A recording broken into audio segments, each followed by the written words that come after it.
This video was sponsored by PCBWay. So last weekend I received a new 3D scanner. This is the Sermoon S1 from Creality. They did send it over, but they're not sponsoring this video. I can't actually use it yet because the software isn't up to date. But I was super excited about doing a project with this 3D scanner, and it kind of revolves around creating a kit that is very handy for taking onto location if you need to scan something over there. So if you're unfamiliar with what 3D scanning actually is, let's start off with that. Essentially it's like a camera, but it allows you to capture objects in 3 dimensions.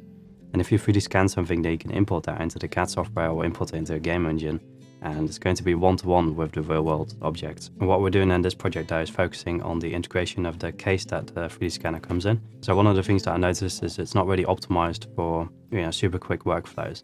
And what I want to do is put a port at the back of it where you can plug in a 3-prong power plug and a USB-C cable. And this is set up over the entire studio. So not everything is connected to the computer at once, right? I just have a single cable like this laying around, but then allow the 3D scanner to be ready to go straight away. And that allows me to plug into every single machine over here. Cable is connected and you can just grab the thing and you can start scanning whatever you want to. Now this case is actually quite small, so I placed it on my turntable and used the laser scanning on my CR-Scan Raptor to get a 3D model out of that. Imported that into the shape of 3D, and that allows us to model out a base plate that we can plonk into the top of it. The next thing I 3D scanned, of course, is the Sermoon S1, and if you'd like access to the 3D scans that I make, then definitely check out my Patreon page as well. I'll upload these as a free post so you can check it out, see if it works for your workflow. But so far it's been super useful for just integrating components, but in this case it's way overkill. This is just a box that the scanner drops into. Somebody actually suggested that when I do these integration type projects that I 3D print the bottom plate in a different color.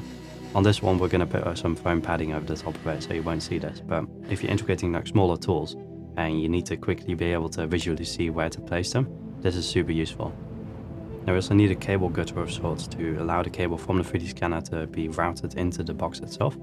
And in this case I 3D printed it, but in hindsight I don't really like this design and it's not really useful either. I thought I'd just like wrap the cable up and store it in this little box, but it would have been way nicer if we had a cable gutter like you would see in rack mount solutions. So there's definitely some room for improvement over here. Now I've never actually had this happen before, but I always make it a habit to pre-check the 3D scan. So, check it with a caliper and then check it out with the 3D scanned object in the CAD software, so that if you've modeled something out, it isn't like too large in every single dimension, because that would be a big waste of time. This time around I bought a new caliper with a little screen on there. I've been hesitant to do so because I really like calipers for how, not technological they are, but still really useful for 3D printing and that kind of stuff. Anyway, I took this one to the 3D scanner as well. Did a really decent job. Usually with the reflections it's a little bit harder, but seems to be doing okay. And after importing that into the CAD software, I used the pen tool to outline it and then extrude that, and that creates a drop-in placement for it. So if you're interested in doing these types of projects but maybe want some higher quality parts that are CNC'd or maybe 3D printed in metal, then you can definitely check out today's sponsor, PCBWay. They offer a range of services from PCB production and assembly, CNC machining, sheet metal fabrication, injection molding and 3D printing. It's super simple. You could just upload a file. In this case we're using the 3D printing service. And you can see that there's a few options here which are super niche, like 3D printing it in titanium or metal and that kind of stuff. And we did that with the 3D printed sunglasses video as well, which was really awesome. So definitely check out PCBWay. I'll leave some links in the description down below. Special thanks for sponsoring this video. Seems so I'm going to be scanning large objects with this thing as well. I wanted to integrate a tape measure. This is a super simple tape measure. I think I bought it for like €2 somewhere. And the integration for it is basically 2 buckets, and one bucket allows a little clip on to snap into place.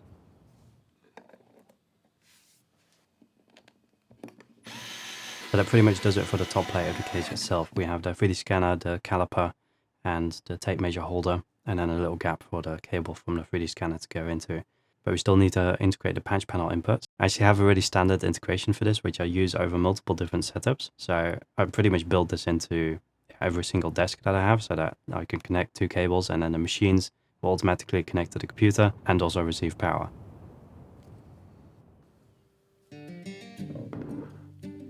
So there's a segment at the back of the case which perfectly fits this little patch panel input. I first just placed it on there and then drilled some holes through the 3D print itself so that I know where to place the gap for it. In this case I'm using a Dremel, but I'm pretty sure that you'd have better luck with probably a soldering iron or something that like heats up, and maybe an oscillating tool would also work a little bit better. Eventually though we ended up with a nice gap in there, and the 3D print fit in place quite nicely.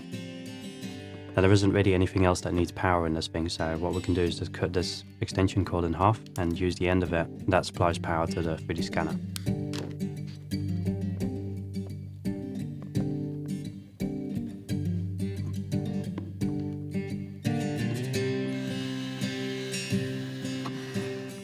After that's all in place, we can start work on the wooden base, and this is not just a a sheet of multiplex. There's actually some pores underneath as well, just to keep it from dropping into the case itself. And I suppose you could also mount this with some 3D prints somehow in the case, but I think this is the easiest method to where you can still take it out as well. So doing this case build also inspires me to, maybe do a case build for like a live streaming set, or kind of like a cyber deck build in one of these things. I have a couple laying around which are not doing a whole lot, and I'm really interested in your ideas as well. Like, what would be a really cool case build that's kind of unique to, the type of stuff that we do here on the channel, and maybe we can make that an awesome little side project.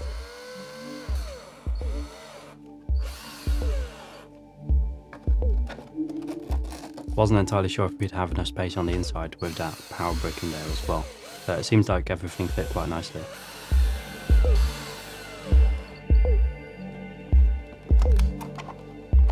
In this case we're using silver screws, and I don't really mind it. It would have also been nice to have like black bolts holding these in place, for example. And maybe painting the surface plate is worth doing as well.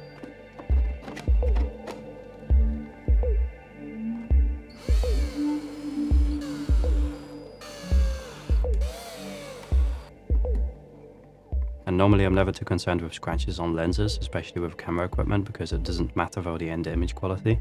But with a 3D scanner, I am a little bit concerned that if you scratch one of the elements at the front, that it might reduce the scan quality or, result in strange aberrations. So this 3D print is really quite hard, and I'd like to put some foam padding on the inside.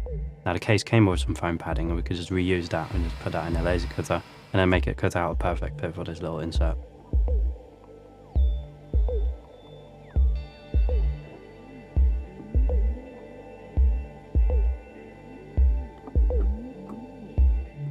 Something else I might have to come back to and fix on later on is moving the entire 3D scan segment a little bit forward so that the cable has more room to actually be routed properly. But it's super close to the edge over there, so it might happen that if you close the case, that the cable will be in between that, and that can be super frustrating. And on the lid itself, we can still place the calibration mat alongside some accessories as well.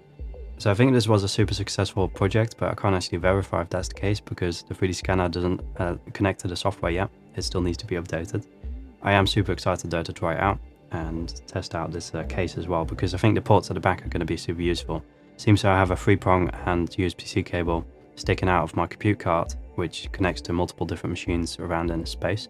This should make the process of using this a little bit more versatile and also quick. Alright, I hope you enjoyed the video, I hope it was helpful, and see you in the next one.